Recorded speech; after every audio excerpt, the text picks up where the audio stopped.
सो इस पार्ट की स्टार्टिंग में हम देखते हैं कि लिनोई सुबह जल्दी रेस्टोरेंट आई एंड अपनी स्मेल पावर को इम्प्रूव करने की कोशिश करने लगी।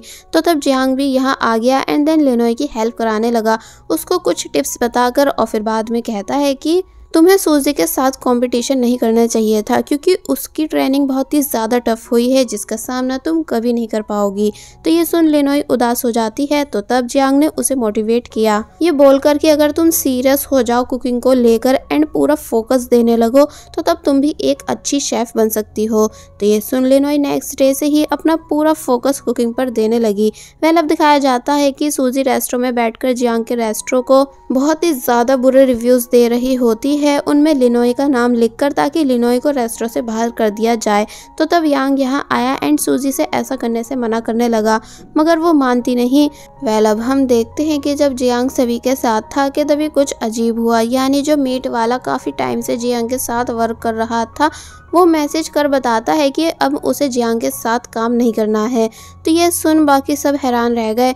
जियांग ने लिनोई को एक लोकेशन सेंड की ताकि लिनोई वहां जाकर मीट बाय करके ले आए, जिस शॉप का नाम है टाओ। लिनोई उस शॉप पर आ जाती है और जब सब खरीदने के बाद बताती है कि मैं मिस्टर जियांग के रेस्टोरेंट से आई हूँ। तो ये सुन उस लेडी ने तुरंत लिनोई को अपनी शॉप से भगा दिया। लिनोई को कुछ समझ नहीं आया और फिर जब जैसी वो मार्केट में मीट लेने आई तो तब वहाँ भी उसको कोई भी मीट नहीं दे रहा था। इसलिए लिनोई परेशान हो जाती है कि आखिर सभी लोग ऐसा क्यों कर रहे हैं, कि तभी उसे एक आइडिया आया एंड ये सीन यहीं पर कट हो गया। पहले अब हम देखते हैं कि लिनोई फाइनली मीट ले आई है, जिसको जब जैसी जियांग ने चेक किया तो तब वो उसे एकदम परफेक्ट क्वालिटी का लगा। इसलिए वो अनाउंस कर देता है कि इसका यूज़ करके बच्चों के लिए खाना बनाया जाए। एक्चुअली आज जियांग खाना लेकर चाइल्ड केयर सेंटर जाने वाला है बच्चों से मिलने के लिए। और फिर अब हम देखते हैं कि लिनोई जब जैसी बाहर आई तो तब उसे सॉन्ग ने रोका एंड पूछने लगा कि सच सच बताओ कि तुम ये मीट कहाँ से लाई हो। लिनोई झूठ कहती है कि टाओ की शॉप से ही। तो तब सॉन्ग बताता है कि टाओ शॉप के मीट पर हर बारी एक कोड होता है, जो कि इस बारी नहीं था, इसलिए मैं श्योर हूँ कि ये मीट वहाँ का नहीं है। तो तब लिनोई एक्सेप्ट कर लेती है कि हाँ ये मैंने कहीं और से बाय किया है, क्योंकि मेरे पास और कोई ऑप्शन नहीं बचा था। कि तभी स्टोरी पास्ट में आई, जहाँ हम देखते हैं कि ये मीट लिनोई ने अपनी जान पहचान वाले किसी और आदमी से खरीदा है। बट जब प्रेजेंट में लिनोई ये सभी बातें सॉन्ग को बता रही थी तो तब हमें दिखाया गया कि जैसे कि कोई इन दोनों को मोबाइल में रिकॉर्ड कर रहा हो। वेल अब हमें नेक्स्ट सीन दिखाया जाता है जहां जियांग बहुत ही ज़्यादा खुश हुआ चाइल्ड केयर सेंटर आकर। तो तब लिनोई भी खुश हुई, क्योंकि यहाँ इन दोनों की बचपन की बहुत सारी यादें जो हैं। फिर जब लिनोई बाहर आई तो तब वो अपनी फ़ोटो पहचान जाती है कि अरे ये तो मैं हूँ, पर ये मेरे साथ लड़का कौन है? क्या ये वही मेरा बेस्ट फ्रेंड है जिसके साथ मैं रहती थी? लेकिन ये दिखने में ऐसा क्यों लग रहा है जैसे कि मैंने इसे पहले भी कहीं देखा हो, यानी जाना पहचाना सा। और वहीं जियांग जो कि बाहर था वो याद करने लगा कि जब एक बारी पूरी क्लास मेरे ऊपर चोरी का इल्ज़ाम लगा रही थी, जो कि मैंने की भी नहीं थी, तो तब सिर्फ लिनोई ने ही मेरा स्टैंड लिया था, ये प्रूफ करके कि मैं इनोसेंट हूँ। और बस तभी से हम दोनों बेस्ट फ्रेंड बन गए थे एंड पूरा दिन साथ में खेलते थे।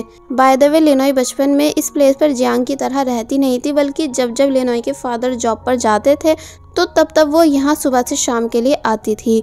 वेल जियांग प्रेजेंट में काफ़ी ज़्यादा रोया ये सब याद करके, इसलिए कहने लगा कि लिनोई तुम आखिर क्यों मुझे पहचान नहीं पा रही हो, जबकि बचपन में तो हम दोनों साथ में कितना ज़्यादा खेलते थे। वेल अब हम देखते हैं कि सभी वापस जा रहे हैं। तो तब जियांग को कार के पास देख लिनोई को ऐसा लगने लगा कि जैसे जियांग ही उसके बचपन का दोस्त हो, मगर फिर बोली कि नहीं ऐसा नहीं हो सकता।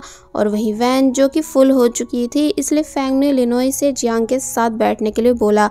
तो तब लिनोई जियांग की कार में बैठ जाती है, जहाँ वो बार बार सोच रही थी कि मैं मिस्टर जियांग से पूछूं कि नहीं। और फिर फाइनली लिनोई ने पूछा कि आप इस ऑर्फनेज से इतने अटैच क्यों हो। तो तब जियांग बताता है इसलिए क्योंकि मेरा पूरा बचपन यहीं पर बीता है, यानी कि मैं यहीं रहता था एंड यहाँ मेरी एक दोस्त भी हुआ करती थी जो कि बहुत ही ज़्यादा प्यारी थी एंड मुझे ऑलवेज सपोर्ट करती थी। तो ये सुन लिनोई 50% कन्फर्म हो गई कि इसका मतलब मिस्टर जियांग ही मेरे बचपन के दोस्त हो सकते हैं।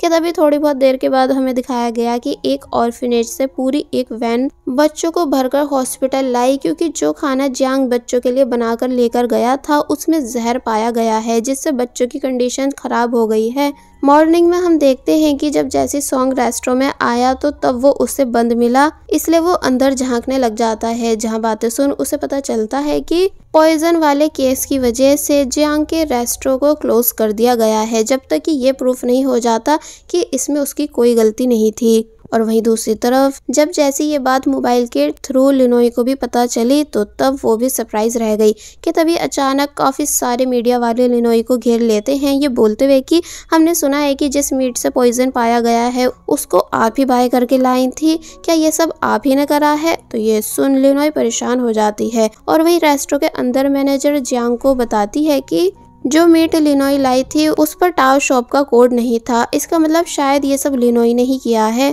तो वही सॉन्ग एक वीडियो जियांग को दिखाने लगा जो कि काफ़ी तेज़ी से वायरल हो रही है, जिसमें ये शो हो रहा होता है कि लिनोई खुद से कह रही है कि हाँ ये सब उसी ने करा है।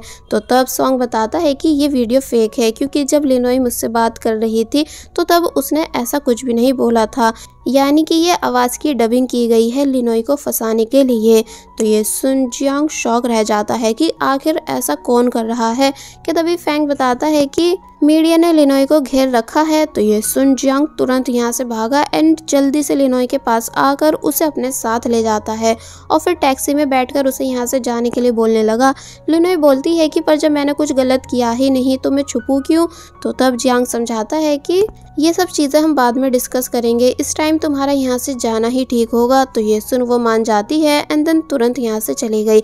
घर वापस आकर अभी भी लिनोई बहुत ही ज़्यादा परेशान थी, जिसे कैन हिम्मत देने की पूरी कोशिश कर रहा था कि तुम फिक्र मत करो, सब ठीक हो जाएगा, लेकिन लिनोई ठीक हो ही नहीं रही थी। तो तब कैन लिनोई को वही नाइफ दिखाने लगा जो कि उसे लिनोई के फादर के सामान में से मिला था, जिसे अब वो बिल्कुल क्लीन करा चुका है, इसलिए बताता है कि इस नाइफ पे मिस्टर ली लिखा है, इसका मतलब ये तुम्हारी ही फैमिली में से किसी का है।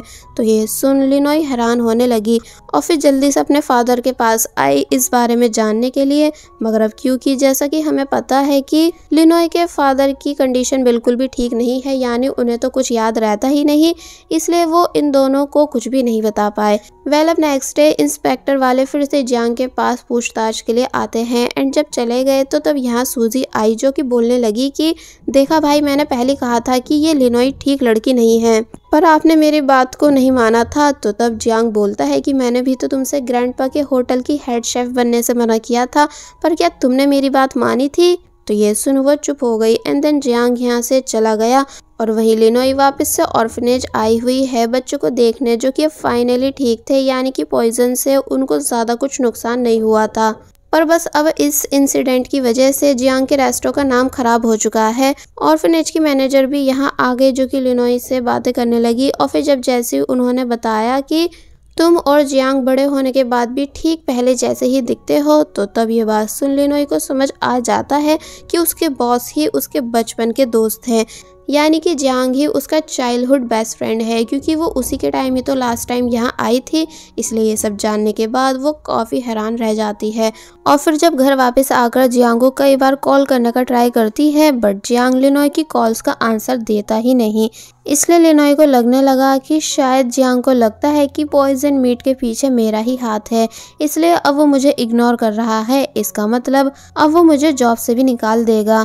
इसलिए लिनोई ने कैन को कॉल की एंड बताने लगी कि शायद जियांग को लगता है कि पॉइजन मीट के पीछे मेरा ही हाथ है, इसलिए अब वो मुझे इग्नोर कर रहा है, इसका मतलब अब वो मुझे बहुत जल्द जॉब से भी निकाल देगा। क्यों ना अब हम दोनों फिर से खुद का एक रेस्टोरेंट ओपन करें। तो ये सुन कैन माना नहीं कि नहीं, पहले भी हमने साथ में रेस्टोरेंट खोला था लेकिन वो चला नहीं था, बट लिनोई उसकी एक नहीं सुनती एंड बोली कि वो रेस्टोरेंट ओपन करके ही रहेगी। इसलिए नेक्स्ट सीन में कैन के साथ जगहें देखने आ जाती है, मगर रेंट ज़्यादा होने की वजह से ये दोनों कुछ भी फाइनल नहीं कर पा रहे थे। और फिर अब जब लिनोई उदास खड़ी हुई थी तो तब कैन लिनोई के लिए पानी लेने चला गया, जिसके जाते ही लिनोई को फैंग दिखा, जो कि और किसी के नहीं बल्कि उसी शेफ के साथ बात है जिसको एपिसोड 1 में जियांग ने नाइफ कंपटीशन में हराया था। लिनोई तुरंत इन दोनों की साथ की फोटो ले लेती है क्योंकि अब लिनोई को ऐसा लग रहा है कि जरूर जो भी कुछ हो रहा है उसके पीछे फैंग का हाथ है। तभी तो वो यहाँ जियांग के दुश्मन के साथ खड़ा है। और वही जियांग जब जैसी जिन से मिलने आया ये पूछते हुए कि कहीं ये सब तुम तो नहीं करा रही, तो तब वो बताती है कि अगर मुझे ऐसा करना ही होता तो मैं कब का तुम्हारी एनिमीज की टीम में ऐड हो जाती। जियांग कहता है तो फिर तुम्हें क्या लगता है कि ये सब कौन करा सकता है। तो तब जिन फैंग का नाम लेती है, यानी उसका शक भी फैंग पर आया। जिसके बाद अब नेक्स्ट सीन में हमें फैंग दिखाया जाता है जो कि वेयर हाउस में कुछ ढूंढ रहा था, मगर जब जैसी जियांग यहाँ आया तो तब उसे देख वो शॉक रह गया। जियांग फैंग को घूरने के बाद पूछता है कि तुम यहाँ क्या कर रहे हो, तो तब वो बताता है कि मैं मसाले लेने आया था, मगर फिर तभी बोला कि 1 मिनट, कहीं तुम मुझ पर शक तो नहीं कर रहे जैसे कि मीट में पॉइजन मैंने ऐड किया हो। तो तब जियांग हंसकर कहता है कि नहीं मेरे भाई, ऐसा कभी नहीं हो सकता। यानी अगर पूरी दुनिया भी मुझसे कहेगी ना कि तुम गलत हो तो मैं कभी मानूंगा नहीं। एक्चुअली जब अपने पेरेंट्स की डेथ के बाद जियांग ऑर्फनेज में रहता था तो तब उसको फैंग के फादर ने एडॉप्ट किया था क्योंकि वो जियांग के फादर के दोस्त थे। जियांग उनसे पूछता है कि क्या आप मुझे कुकिंग सिखाओगे, तो तब वो बोलते हैं कि बिल्कुल, क्योंकि वो खुद एक शेफ थे। साथ ही फैंग भी उस टाइम जियांग को ऑर्फनेज से लेने आया था। और बस फिर इसी सीन के साथ पार्ट 7 यहीं पर एंड हो जाता है। There was a time when you had me falling to the